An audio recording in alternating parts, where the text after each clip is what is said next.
7N, Whiskey Uniform 7 November, listening on 147.080.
Good evening. This is the Western Washington Amateur Television Society net on the wave repeater.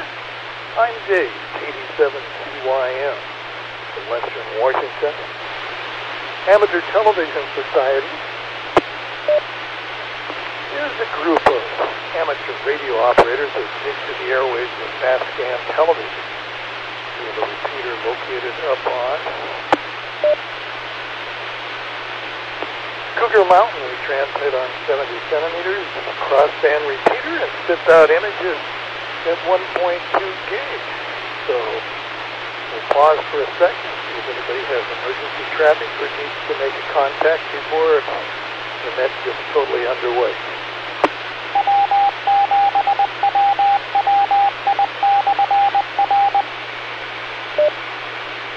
Hearing none, let's have some check-ins for the Western Washington Amateur Television Society net.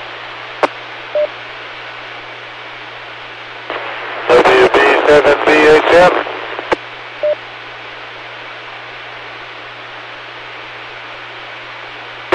And we have Jim, WB7BHN. Anybody else?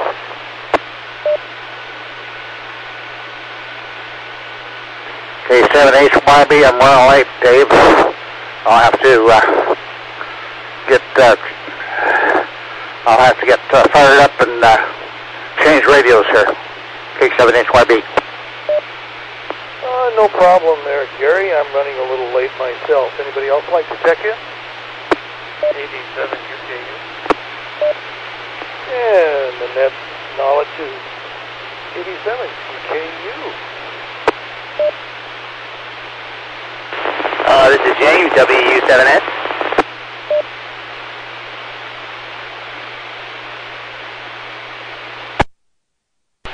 And we have James, WU7N. Anybody else like to check in?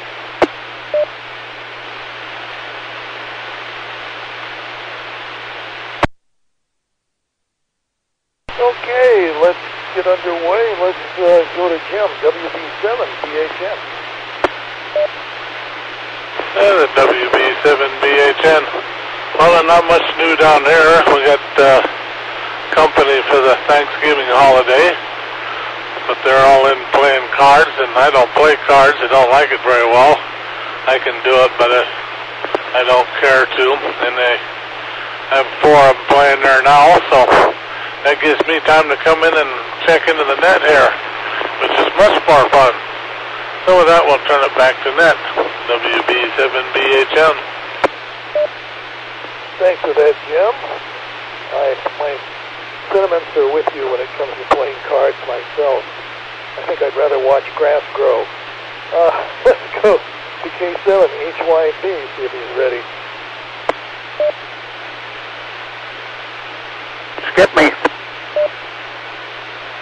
Well, you're live, K7HYB. I said skip me, Dave, K7HYB. Okay, let's go to James, WU7N. Good evening, guys. This is James, WU7N. I just got in the door here, so I want to say a big thanks to Dave and to Gary for helping me out, getting a local monitor here. Unfortunately, I didn't get a chance to get it hooked up just yet, but I look forward to doing that, so I don't have a video signal. Dave, you can throw your signal up if you'd like. Reset. So, anyway, I was just noticing a friend of mine had to have me as a kind of an emergency contact or emergency dog sitter because he was calling me past, and I was looking at the past, and I guess winter is here. I did notice that there was some snow and rain when I looked at the forecast, and I do understand why he needs to have someone just in case he couldn't get back in time. So my question tonight was, has anybody had any experience with passes in the winter, or any interesting stories to tell on that? So with that, I'll turn it back to Ned. This is WU7N. WU7N, yes. Interesting pastime. This is the time of year people like to go skiing. So they go out and they purchase a beautiful four-wheel vehicle to transport themselves up to the mountain to enjoy skiing. However, just because you got a vehicle that weighs several tons, you got four-wheel drive on it, it doesn't necessarily mean you've got total control of it. So it was always interesting in television news during the first week or so, snow up in the mountain covering the pass, just driving out of North Bend and up towards the pass, the Maumee Pass, you can always see at least a dozen four-wheel drive vehicles in the ditch. So anyway, adhere to regular methods of driving safely, slow, don't speed up, and don't think that your vehicle, just because it's an SUV, is a fantastic vehicle to take you up to the mountains. The laws of physics still apply. You've got a lot of weight and you're going forward to put on your brakes, you're going to slide. So it was always interesting to see all of these new SUVs in the roadway and reporting on the first day of snow coverage up in the mountains for skiers. And with that, I'm going to move on to Ron, 87 CKU.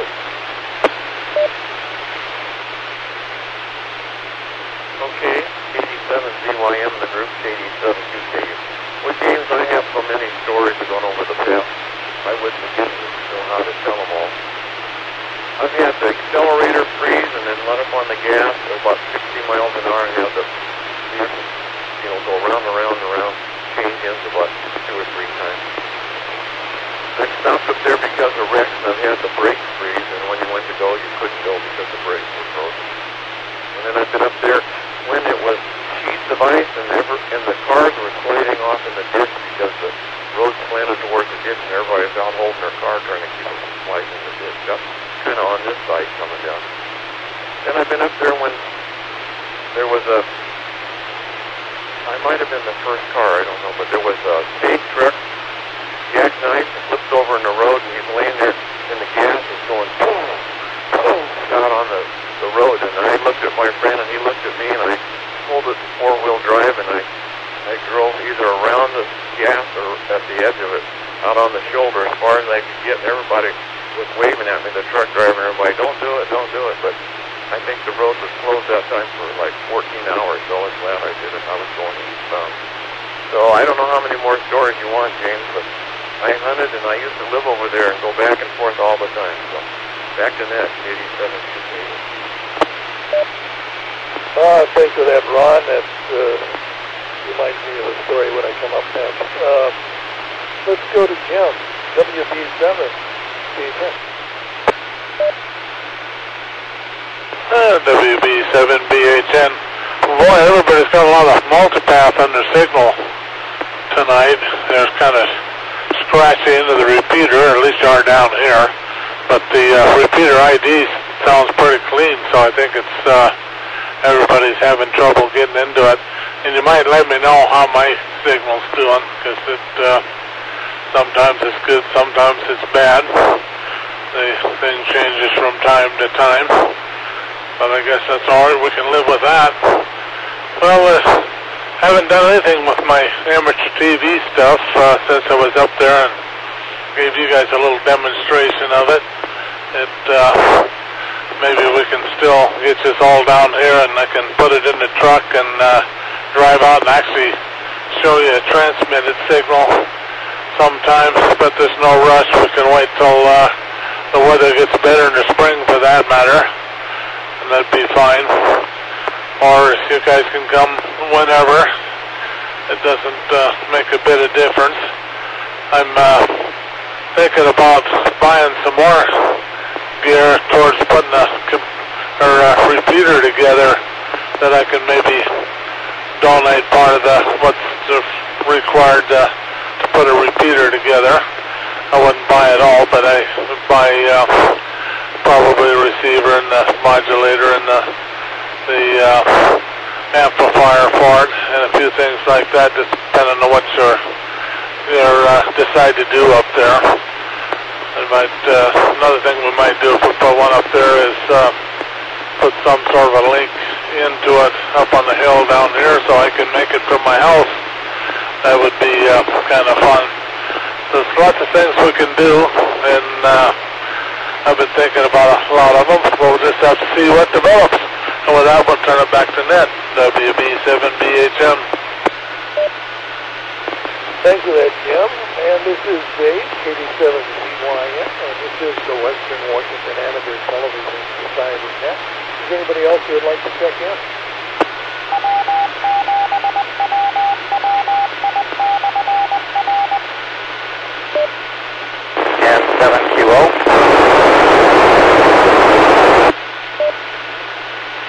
In second, in 720. Yeah, I'm glad to have you aboard.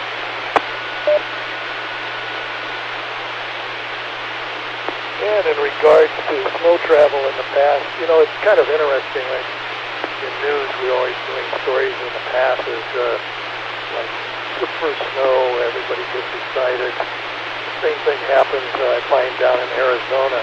The first drop of rain comes down, everybody's got to go live, everybody to show that there's rain coming down. But it's winter, as we always said. In the winter, you have snow in the mountains. Now, it would really be an exciting story on July 1st if you had snow up in the mountains. Somehow producers look at it one way, so that's kind of interesting. But a lot of times you'll be going along and, you know, traveling in snow is kind of take it slow. You don't want to spin your wheels out. And you get on an incline, and all of a sudden everybody's up there on the mountains with their tires that they have in Seattle, which you don't have to worry about a lot of tread and rain down here. And they get up there and they start slipping and sliding and spinning their wheels like that. Unfortunately, that makes nice stretches of ice, and then the traffic comes to a total standstill. But as long as you keep going slow, you can, you know, practically climb up the mountain without a four-wheel drive. Just keep going slow, edging along. But then when the traffic comes to a total standstill and everything's icy, then you got to get on the chase, and that's no fun. So even with four-wheel drive, which we had for these vehicles, even that gets bogged down. But at least you don't have to put chains on it often. So anyway, that's talking about snow in the mountains. And let's see if Gary, K7ATS is ready.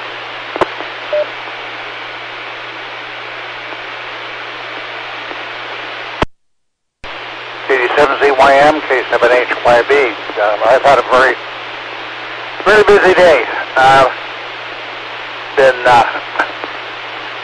Been fighting with my computer most of the day. For some reason or other, it froze up and didn't want to recognize my keyboards, either the wireless or a USB keyboard. So I finally had to reset the whole damn thing. Lost all my bookmarks and a lot of other data. That was kind of a pain in the rear end. But my past story really doesn't start in the past. Many years ago, my wife and I used to go back and forth between Spokane and Seattle when I was stationed in when I belonged to the Air Guard unit over there. And we went over one winter day on a Friday, no trouble at all. And on Sunday, it snowed, and it snowed, and it snowed. Well, anyway, you get the idea. It was, the snow started, we picked up the snow about Ritzville. That's where we picked it up, believe it or not. And we drove all the way home in a Chevy two-wheel drive van to Seattle on a Monday. I don't remember how long it took, but it was a hell of a long time. And white-knuckled all the time, all the way. Fun, you know. But, you know, that's what you deal with in this part of the country. And, so, I'm just kind of curious, have we, on this go around there, I wonder if we got Lee there, Ron. On the next go, let me drop it here. On the next go around, let's, if Lee's there, give me an idea if we've heard anything from our friend down in Tacoma on the other AT repeater down there. And yeah, I would like to do something on the digital. I'd be more than happy to help out on that situation if we need it. Back to you, Dave. KD7ZYM, K7HYB. K7HYB, KD7ZYM, and this is the Western Washington Amateur Television Society Net. Well, we got James, WW7ATS, standing by. Well, thank you, Dave. This is W7N. First of all, to answer Jim's question, your audio signal is coming into the repeater really well tonight. Also, like to comment that, Terry, you've got a really good video picture tonight. That was a good shot. Black and white, of course, but very good. Probably on a scale of 1 to 5, I guess that would be about a 3. Let's see what Dave has to say about that. Dave, I don't know if you remember this or not. This is a couple decades ago when I guess you could get away with this more. But I remember a Dallas TV station, there was a big ice storm. And they just came out with this edict throughout, the Dallas-Fort Worth area. Do not go out and attempt to drive in the vehicle. Because, I mean, you could literally just walk out your front door and just bust your butt. It was really eerie. Just big pieces of ice hanging off everything. Of course, the power was out because the ice, ripped down big limbs that were weighted with ice and ripped down power lines. So what they did, apparently, they somehow slid and skidded out to where they had these giant, big cloverleaf overpasses in the air, which were just big, giant blocks of ice. And they just set a camera up out there, I'm assuming with a couple thermoses of hot coffee and some hand warmers, and they just aimed the camera at one of those big curling overpasses hanging up in the air. And, of course, no vehicle could possibly make it. They all spun out and crashed. And so they actually cued it to classical music, complete with cymbal smashes when the cars hit the railing. So finally, though, there was one vehicle, and I'm not sure how the vehicle did it, but going about 3 miles an hour made it all the way around the overpass without crashing, and they had a big ta-da. So I thought that, you probably couldn't get away with that today, but I thought that was pretty clever.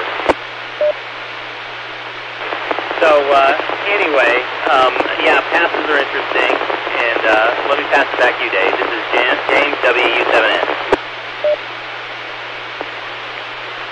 WU7N, yes, he is notorious. You find a nice hill on a really icy day and take pictures of vehicles coming down the hill and finding out they can't stop. Generally involves a couple of transit buses and about 4 or 5 cars that pile into each other. But as you say, everybody urges everybody to stay home, wait till the streets get cleared off and then go out and try to drive in the streets and get to your destination. Because people are too impatient. It does cause a lot of problems out there.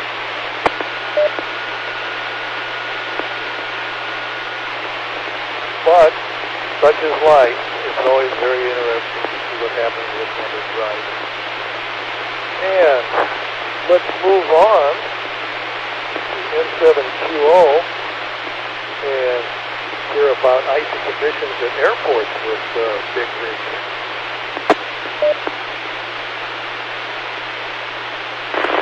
Thank you, Dave. N7QO. Well, fortunately, pretty much everywhere you go, they do a pretty good job at clearing the runways, and there are vehicles that have essentially flamethrowers that can melt the ice. They're not available everywhere, but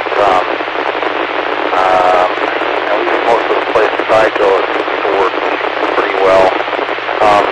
Certainly some of the smaller airports don't have an opportunity to keep the runways clear all the time, and sometimes it's coming down so hard that it's difficult to keep clean. But I haven't had a whole lot of trouble, fortunately. Although I know people who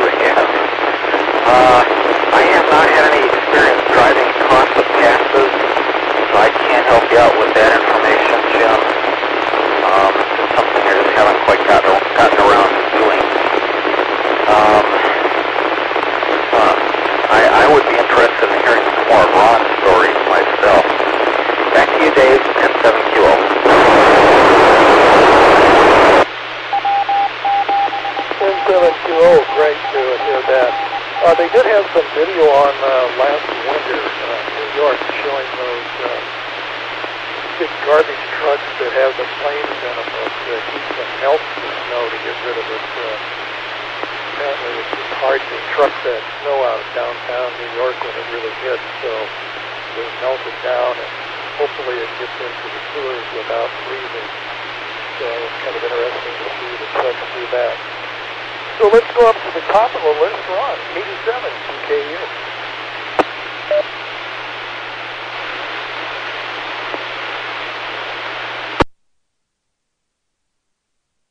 Okay, well, I put Lee back on for a second. Lee said he had heard nothing from the guy in Tacoma, so I don't know if he's dead or alive. So maybe when spring comes in, he'll get in touch with us. So I guess he wasn't very excited about me then. Anyway, James no, this is 87 TKU, by the way. All those stories were about Snoqualmie Pass. And then, of course, I've been over to this Pass. One time I was running over there, and we were coming back. It was near, Thanksgiving time, and they just closed. Well, maybe it was the 4th. I don't know. But anyway, there was a couple of feet of snow on the ground. It was getting night, and had the 3/4-ton pickup, had all 4 tires, chained on it. We drove up to the gate, and there was a couple of big patrol cars there, and they had the gate locked across the road. Shoot, we're going to have to turn around now and drive all the way back to Yakima and, go into Helmsburg and then go over the other path. So he came back, and he looked at the truck, and he said, "You want to go over?" And I said, "Yeah, I hate to drive all the way back." And he said, "Okay." He said, "We'll let you go." So he went and unlocked the gate, and he let us go. And it was no problem. I mean, there was a lot of snow on the road, but it was, like I say, I had all 4 wheels chained, and it was a 3/4-ton 4-wheel drive. But I've been in Ellensburg, going west to come to Seattle. They close the pass, and then you sleep in your truck. That's no fun. And then, for a couple of nights. And one time we went back to Ellensburg and went to the university because the college there, because we heard they were renting rooms, and so they rented us a room for $45. But they're just single rooms, and there was 2 of us, and so this time it was my son Mike. We were in his 4-wheel drive truck, and we'd been having it. So we'd actually been bird hunting for things.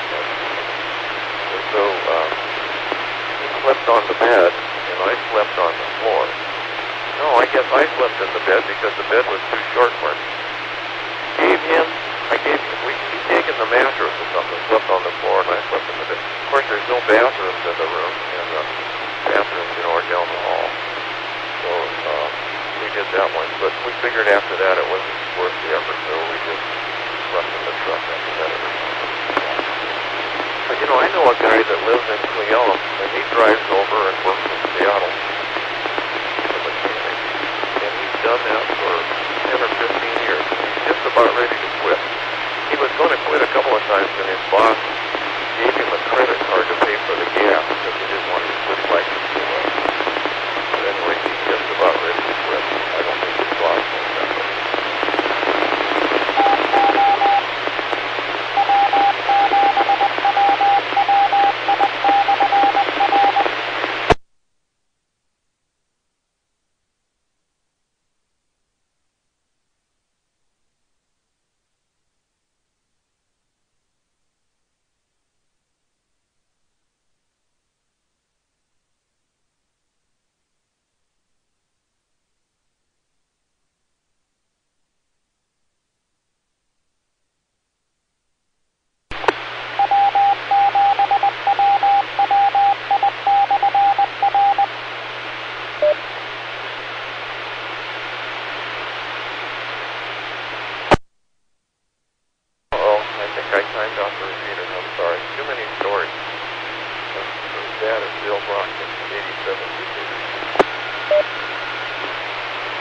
Timing was perfect. It was timed to ID.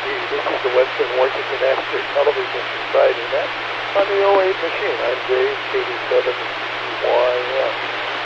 Well, let's see what else we got going here. WW7ATS. And you're full quieting up to about 95% tonight on the OA repeater that we're receiving here in the city. Sorry to hear that getting a little breakup going the other direction. So, WB7BHN. This is WB7BHN. Well, that's not too bad. At least I can understand what everybody's saying, but, you know, just about everybody's rather distorted down here, so the signal isn't getting too well to my house here. Probably got a multi-pass situation between your repeater and me coming down this way, but if you guys can hear me, that's a good deal, because I can make out what you're saying anyway. Well, I don't drive much in the snow anymore. We used to go up and play in the snow all the time in my Jeep, but anymore I don't play in the mud with it because it's too lazy to clean it off, and I don't go up and play in the snow much because I don't like the cold. So when it gets dry in the summer, I might go up and run the shoestring or something up in the Cascades there. There's a pretty good jeeping up there, but there's no mud on the trail to speak of. There's a few mud holes, but you can go right around them unless you want to get your rig all muddy. And I do that and stay away from the snow and the mud. The snow because it's cold, and the mud because it's too hard to clean off the rig. And inside too, I've got the thing in the mud deep enough to get it inside the old Jeep when I used to be in the Jeep Club out there at Forks.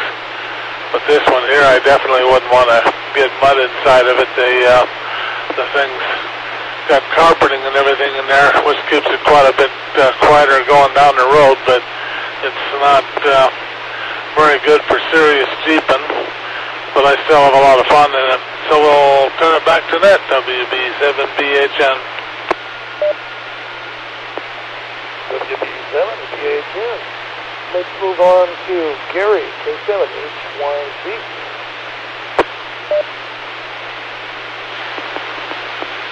KG7ZYM and the group K7HYB. Well, one of the few times that I can remember that I got, this isn't a snow story. This is, the wife and I had been in Spokane visiting my sister and doing some other family things. I still got quite a bit of family over there. Visiting my brother, he lives over there. My sister lives over there until he passed away. My other brother lives over there too. So, and in fact, I think that's when we were coming back from. I think we were coming back from my brother's funeral last year, and they had a fire right outside the Clay Elm. Headed on westbound, and the traffic was backed up all the way to Ellensburg. Only it was far enough out of Ellensburg that we got on the road and headed up towards the Indian John Hill. Let me drop it here. Headed up toward Indian John Hill, and we got probably about 5 miles out of Ellensburg, and things started to clog up pretty bad. So we got up to the next exit after about half an hour or 45 minutes of driving, and took that one last exit that loops up there over the top. I don't remember the name of the place right now, but it loops up over the top there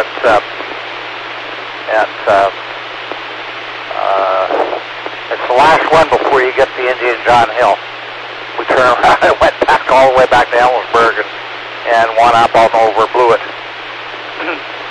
That was a nice drive. I hadn't been to Blewett. I hadn't been over Blewett Pass in a long time.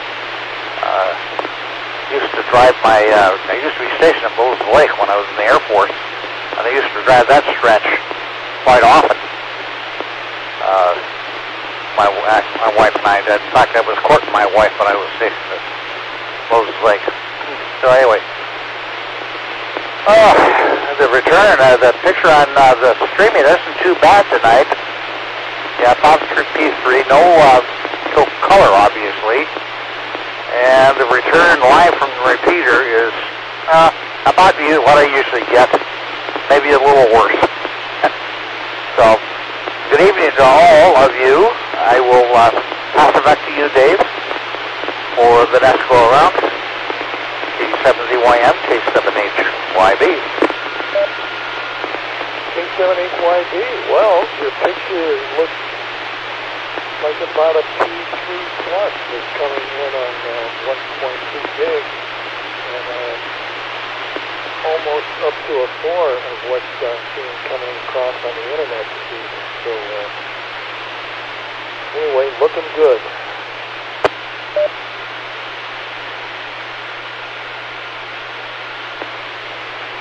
And let's go to James, WU7N.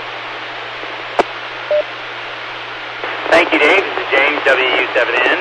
Gary, just would like to say that your lettering is very good tonight, too, on your digitally produced signal for your ID here.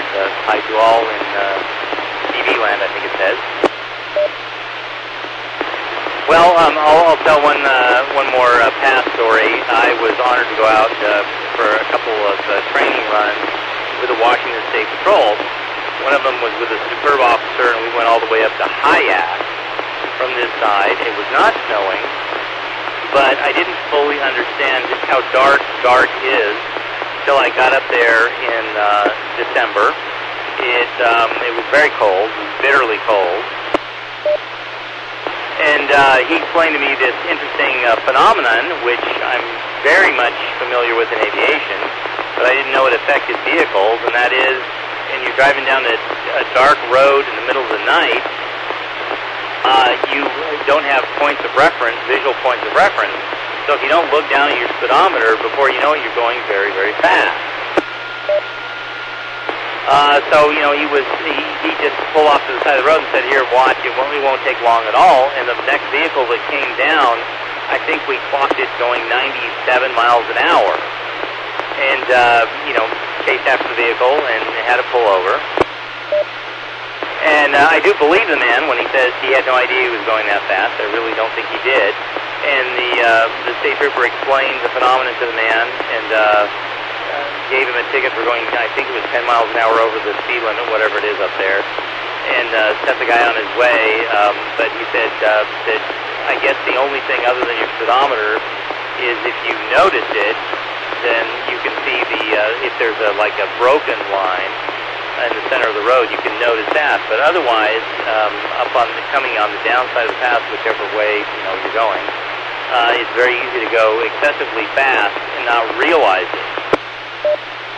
And that's he says that happens all the time when there's no snow. So the irony of this is that they have accidents, really horrific accidents up there when it's very cold, there's no ice on the road, and it's not snowing, which is kind of interesting to me. You'd think you'd have more fatal accidents when there was lots of snow and ice on the ground, and I honestly don't know what the stats are recently, since that was a couple of years ago. But anyway, that was kind of interesting. My interesting past story. So let me turn it back to you, Dave. This is James, WU7N. WU7N, and again, this is the Western Washington Amateur Television Society Net. I'm Dave, KD7TYM. Let's go to M720, Jim. Thank you, Dave. M720. Yeah, Jim, I can't say that I've experienced that myself, but I could see how they could do that. All of my vehicles, except one, have cruise control, but it doesn't really hold a speed.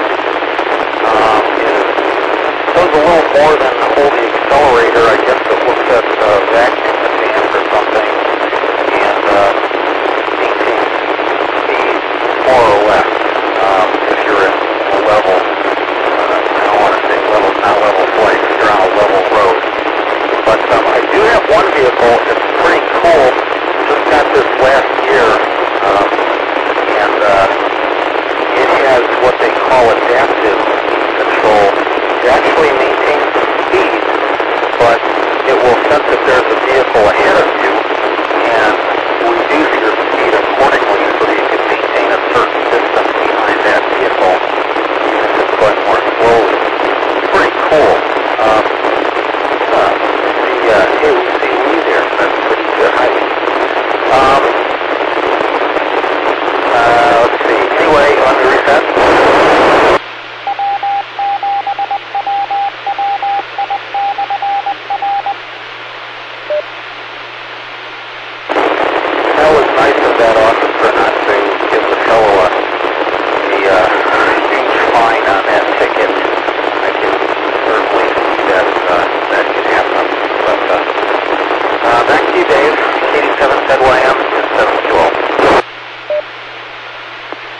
for that. And, you know, what was it, about 15 years ago when they started with the ABS brakes on vehicles, and boy, that sure made a big difference on topping in the snow. Your braking system would sit there and pound away. You didn't have to pound the brake pedal yourself.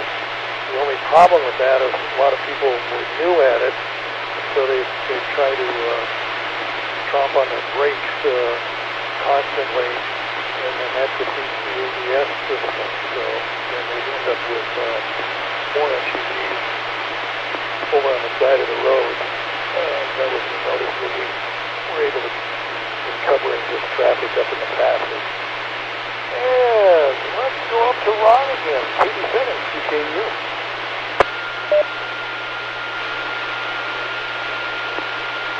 87 BYM in the group, KD7CKU. Yeah, ABS brakes, those are when they first came out, I remember the first time I experienced them, I just about had to go home and change my pants. Put the brakes on and the pedal started scattering and the brakes let loose and the vehicle just felt like it was going to not stop. It just kept going and oh my goodness, I thought, what is this heck is going to happen? And then it just stopped. I don't know if they were too good at that time, but I was kind of going downhill. Pavement was, I think was just wet and it brings you on and started sliding a little bit. It was at an intersection, four-way intersection where you needed to stop on the way downhill. Man, oh man. Yeah, no, when I was young and dumb, we always went hunting. And then when we would get through hunting, we would go over to friends that had cabins, over by Lake Wenatchee. We went over Highway 2 all the time. And, but I always had four-wheel drive. Yeah, that's big up there. And so, it was no big deal. We went over there all the time on snowmobile and baby cabin. Probably when I was ever work, we just drive nice and go over there and drive in the snow, especially when you're tired and the snowflakes kind of hitting the sides of it. And of course we would always go hunting and put up tents, and we'd always try to put the tents up down low enough that we could get out. And then sometimes we'd have to get up in the middle of the night and drive the road once or twice because the snow would get so deep. And then that was most of the problem when you have small trucks like that. With the Toyotas and stuff, there was small trucks and they started having trouble. When they had big trucks, the snow then like in the summer, like with horses. When I was young, I went with a guy in horses and we got snow and we were in there, I don't know, 2 days, so we just get out. So they brought a cat. They raised enough money to get some guy down the street to bring him a cat up. The road open to us so we could get the horses out. That's when I was real young. Just there. Okay, back to that 67. Okay, thanks for that, Ron. Let's go to WB7BHN again. WB7BHN. Oh, on the internet tonight, I got pretty good motion on everybody's image share, so there must not be anybody on the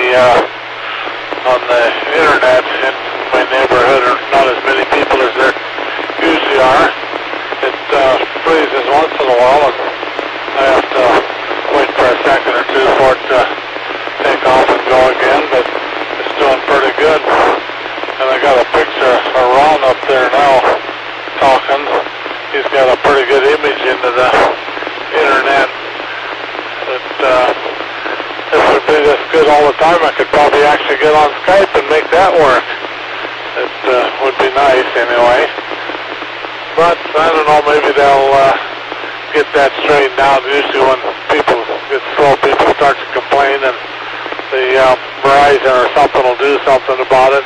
Maybe get another cell tower or something somewhere that can handle a little more traffic itself and divide up what we got on the one that we're using now.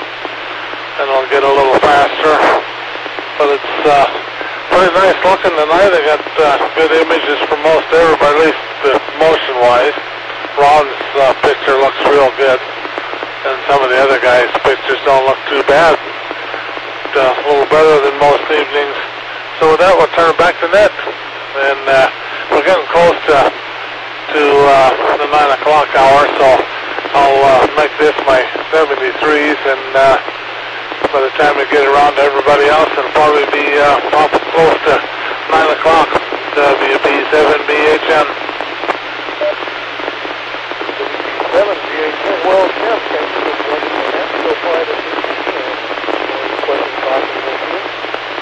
Moving down, K7HYB.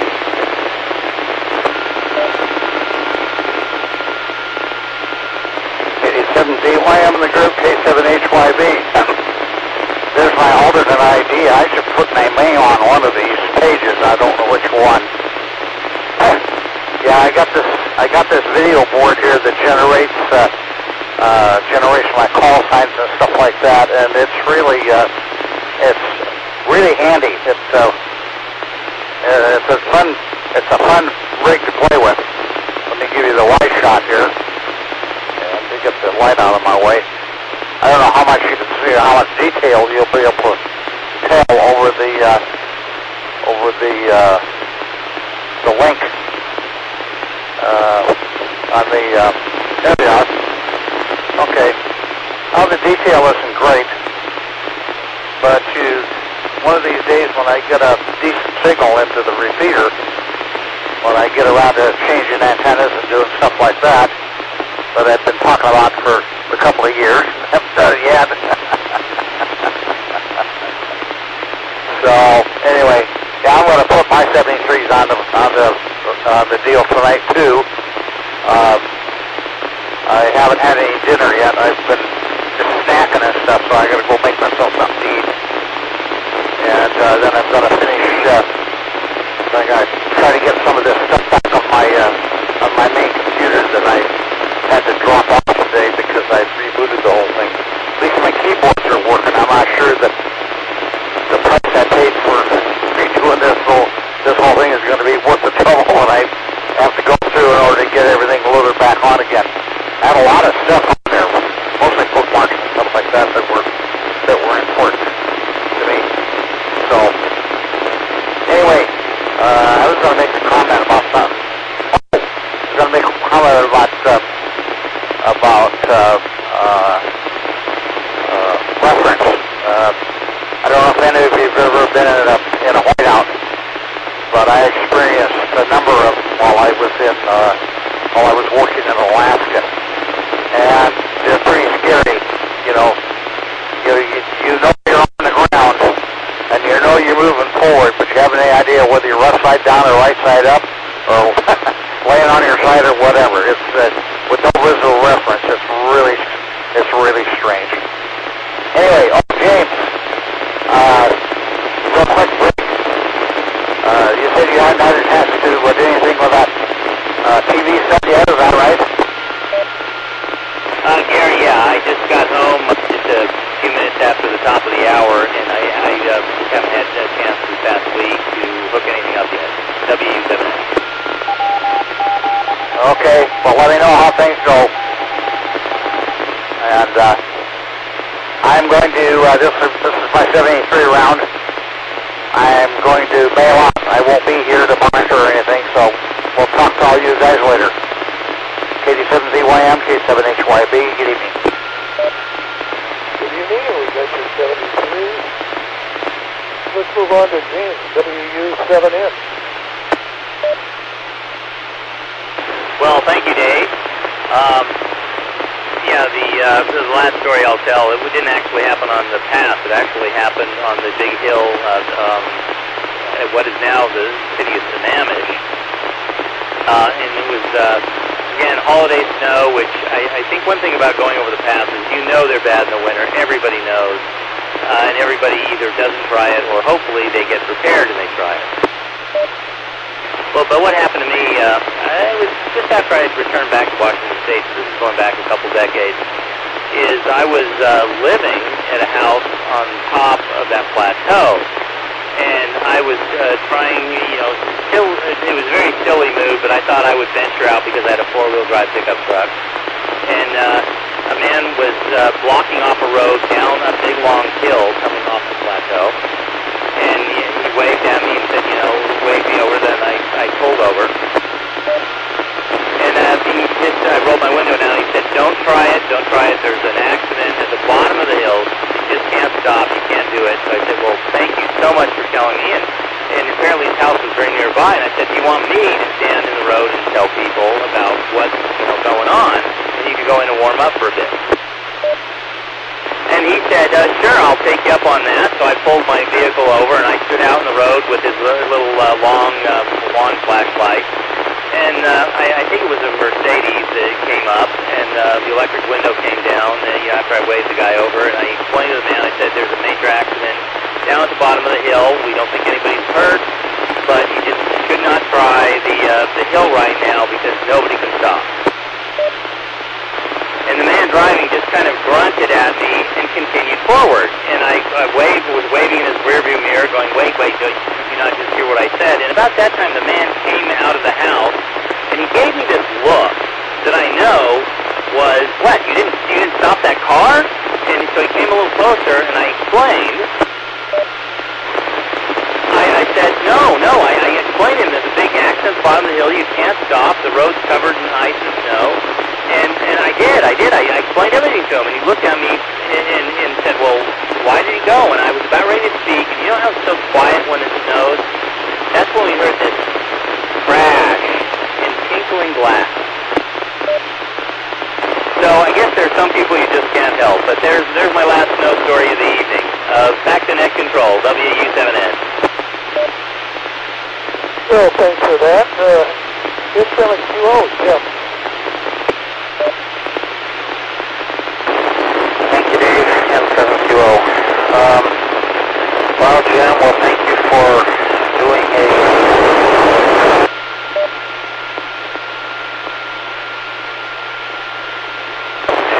shall we say, I know, well, everyone seems to be saying good night. I see a picture of Lee here or there, so I'll give up the remainder of my time to Ron and maybe Lee. And good night, everyone. Thank you for participating. 87ZYM and 7QO. Thanks for joining M7QO. Well, let's go up to Ron for a final word. 87QKU. Okay, good evening again, everyone. 87QKU. Well, Lee was going to show something and broadcast it for him on TV. Saw it for a second, but I don't know what happened with Bob. So anyway, yeah, it's interesting. I'll tell you one thing, the snow over here in western Washington is so much wetter and so much slicker than it is anyplace else. Just unbelievable. We were coming back from over Des Moines one time. There was no snow, no nothing. We were coming home here in the East Gate, and we got to the S-curve here coming out of Renton, and all of a sudden the traffic just stopped. And I couldn't figure out why did the traffic stop. And we went a little bit further than the S-curve. I mean, not more than, say, a quarter of a mile. You could see this great big black cloud that was up here in Bellevue, and it started at like hail and snow. And then by the time we got up to Kennydale, there was a 6 inches of snow on the road. And then that was in the evening about, I don't know, I actually think it was about 5:30. My wife disagrees, but I think it was about 5:30. And we didn't get home that night until after midnight. It was like 1:30. And the only way we got home was some people built cars for us to pick us up in a four-wheel drive and drove us home. We were in a car, Toyota, and we had to leave it Camry. We had to leave it. And we were not dressed to walk. We'd been to dinner or something in a class, in dress shoes. Joanne had heels on or something. And I had 2 four-wheel drive pickups in it where we were in the car.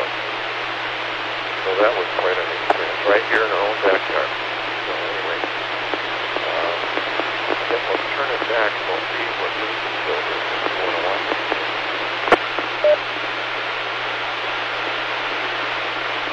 Well, we're seeing Lee split screen, so let's see if this video rolls.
Well, so far we got a nice picture of Lee, but that's what's been happening.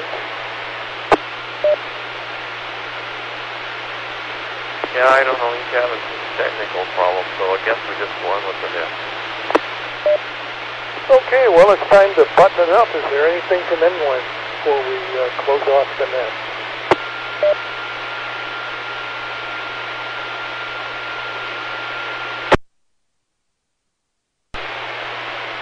Hearing none, we'd like to thank the owners and operators of the OA machine, the CPAC Repeater Group, for allowing us to use their repeaters for a net for our voice communications during the Western Washington Amateur Television Society net. So with that, I'll be saying good evening to all. It's 2059. This is Dave, 87CYM, closing down the net on the OA machine. Good evening all. 87QKU again. Lee and I are over on Skype if anybody wants to join us. 87CYM, I will get there, but I'm delayed. I've got to return a phone call.